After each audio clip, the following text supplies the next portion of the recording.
to another TW Local 591 podcast. This is our weekly Friday rep call recap where we give a summary of what that was discussed today with all of our reps around the country. My name is Gary Scheibel, your local president.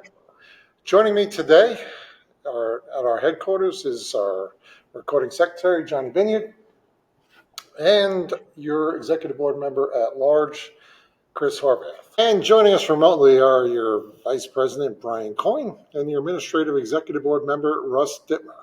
As always, welcome, gentlemen, and thanks for joining. So let's get right into it with our peer support EAP benefits update from Tony Laporte. The voluntary union benefits with the new broker record hub is still moving along well. We had another meeting this afternoon. Tony has asked us to remind everyone that we in the union rep side of things do not have direct access to your benefits records. Unfortunately, we do not know what benefits you are or are not paying for. So please read your pay statement, your check stub, and call any local 591 peer support rep if you have any questions about what benefits you're paying for on your checks. So that said, Russ, do you want to take care of the ASAP compliance and safety updates? Sure, Gary.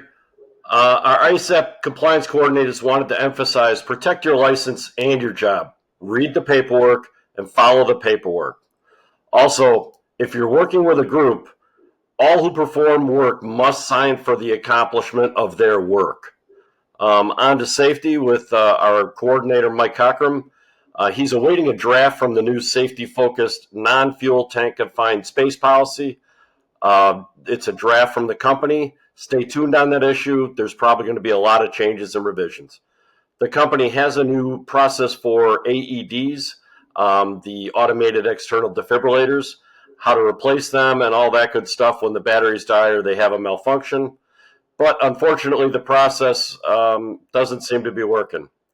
Mike will be diving into that to see what he can do to help improve the situation there as well. All of the IEM members will be migrating to the TW Hoya prescription eyewear program. Any issues or questions on that process, just contact the local 591 safety rep. On lightning detection systems, there is an update. Apparently the usernames and passwords have been updated in many stations, but for some reason those new usernames and passwords have not been provided to all who need them. Mike Cockrum is working on an updated list and making sure that info gets out.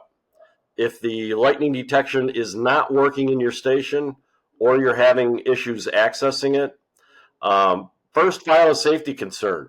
Make that known there. And then also get a hold of Mike Cockrum directly. His name and number are on the website. Gary? All right, thanks. Brian, you have your update? Yeah, thanks, Gary. The GRB, Grievance Review Board, update. We had a better discussions this time than previous GRBs. We discussed Article 33B, Presidential Grievance, on MCT performing line field trip work issues as well. It's a big deal. Article 19, Alpha, grievance arbitration prep is building well. Keep them grievances coming. But just as a reminder, it is line field trips, grievances. So make sure, all your stewards know about it. This is a big topic. It's been going on for a while. But we're actually separating them, putting them in different buckets, not just one big bucket. So good job, guys. A question was asked about 10-hour shifts. If the company can use 2 4 hours combined to cover known 10-hour full shift overtime opportunities. When examined, this local believes that when a 10-hour shift overtime list is exhausted, the company should be calling 5-hour early call-in and 5-hour holdover to satisfy the full shift overtime opportunity. Now, a lot of stations have the 10-hour shift where it's always been 4. So if they're going to sit there, the union and company is going to agree on different shifts, then we're going to sit there and we're going to push for this. We've since added language into our grievance tracking system and hope to have discussions with the company and work to resolve this new question. One more thing, the steward training. I'm working with new stewards and new chairman training now that the last quarterlies are over with. So it was a busy schedule, but we're going to get to the steward training. We already had one of them in Chicago, so we're going to press on with it. But as I stated before, it's going to be different levels of steward chairman training. So I look forward to it, and I hope you do too. All right, thanks, Brian. All right, Johnny, you have an update? Yes. Shirt hoodie size request update. Reminder, the board approved purchasing new hoodies and t-shirts. After requests from members, we set a schedule to update your shirt size to jacket size. You have from today until Monday, June 30th at 5 Central to update your t-shirt size. Then starting Tuesday, July 1st at 8 a.m. Central, you can start updating your hoodie/jacket size until Monday, July 21st at 5 o'clock Central. All right, thanks, Johnny. Chris, you have an update? Yeah, field trips. So we reported 10 line field trips this week, along with 12 base field trips. While I'm tracking them, please don't hesitate to send me any info that you might see to my email or my cell number. It's both listed on the website. Working with MLS e-board John Binky, we're trying to establish a process for tracking field trip parts and tooling, both to the field trip and also for getting the parts and tools back when the field trip is complete. Processing the movement of tools and parts is not an AMT function, and the field trip acknowledgement checklist even reminds the AMTs to leave the tools and parts at the field trip station for processing. Also, reminder for when you're transporting battery-powered tools, AMTs, you cannot check your lithium-ion batteries and check baggage. Check with local management for getting those battery-powered tools to and from the field trip station. We're going to move on to GSE updates. Title II e-board Santos Dorta reported poor GSE vendor output is impacting our operation, and even station management is not happy. He's involved in discussions on bringing the GSE work back inside the union and adding more GSE field trips. 3 GSE tech crew chiefs were previously approved by finance. Many of the details that needed to be worked out internally with the TW and IAM are now resolved, and we hope to see these new position vacancy postings real soon.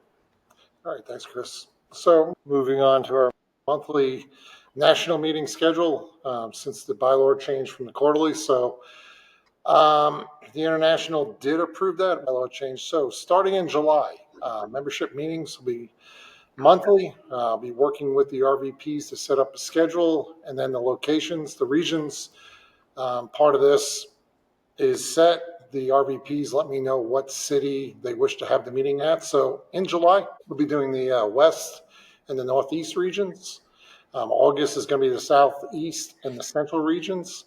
September will be the Southwest region, and also a station to be named real soon. Also, I wanted to touch on a conversation that we had with Line Maintenance Vice President Vita Garza this past week. So the RVPs and I were invited on a call last Monday to discuss LMO, and they were able to bring up the numerous issues that we're seeing and some of the people that work with her on that. In addition, the conversations went into condition of the aircraft cabins. Vita made a comment about how they're noticeably poor and a lot of usage wear, including some of the aircraft that are coming out of line checks. We do know that a lot of that work or the focus on the cabin was previously removed from the line checks, but if the tasks are calling out on the card to make sure, we want to make sure that you are following the paperwork verbatim and the items you find are written up. I mean, for me, the simple answer is getting back to where we were pre-merger days when we scheduled cabin maintenance checks and had a premier cabin back then. That's something I believe management should do, but that's up to management to actually do it. Russ?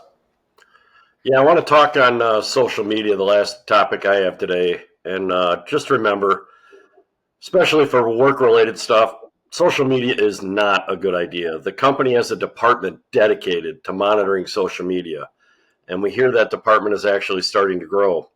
Remember that whenever you post anything, it can be seen by the company, and they may not be pleased with what you're posting.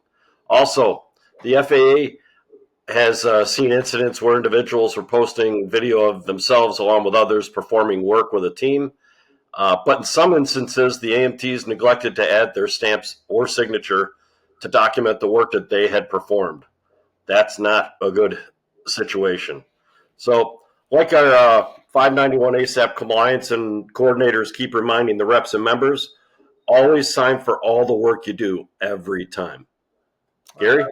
Yep, thanks, Russ. So that's our podcast for today. Anybody else have any other comments? Work safe and work in accordance with, please.